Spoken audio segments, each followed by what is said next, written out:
Mesdames, Mesdemoiselles et Messieurs, bonjour. Merci de toujours nous rester fidèles dans cette édition de la Revue des titres. On démarre la Revue des titres de ce matin avec le quotidien du service public La Nation qui nous apprend en manchette à propos de la présidentielle de 2021, les grandes dates à retenir déjà disponibles.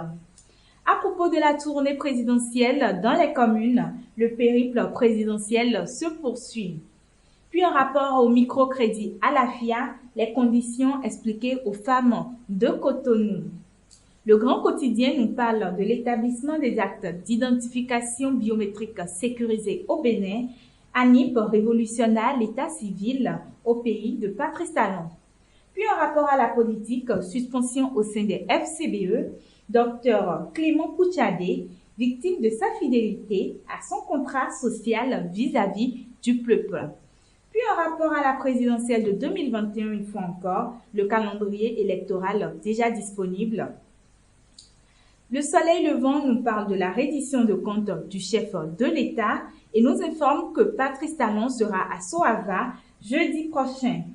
Présidentielle de 2021, le président Louis Blabonou estime que Patrice Talon doit se représenter pour achever son œuvre. Un rapport aux relations entre le Bénin et le Nigeria, les camions et marchandises empêchés d'entrer chez Bouhari. Le matinal nous parle des critiques des décisions en rapport au parrainage et à la prorogation du mandat présidentiel, les reproches discutables de Holo à la Cour constitutionnelle. Puis par rapport à la présidentielle du 11 avril 2021, les dates clés du calendrier électoral. Le Béninois libéré nous parle de démocratie, liberté et bonne gouvernance, nouvel ordre pour le développement. Talon invente la renaissance.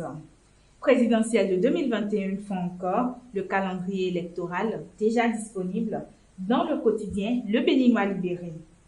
Puis en rapport à la présentation d'un candidat pour le PRD, le Béninois libéré s'interroge sur qui pour succéder à Mbedji. L'économiste aborde une question assez sensible, le traitement curatif de la COVID-19. Apivirine, la polémique de trop. Puis en biosécurité, le Bénin se dote d'une loi préventive contre les OGM. Dabarou nous parle de la décision de la Cour constitutionnelle sur le parrainage et la prorogation du mandat présidentiel, les analyses du juriste Nouroudine Sakassale.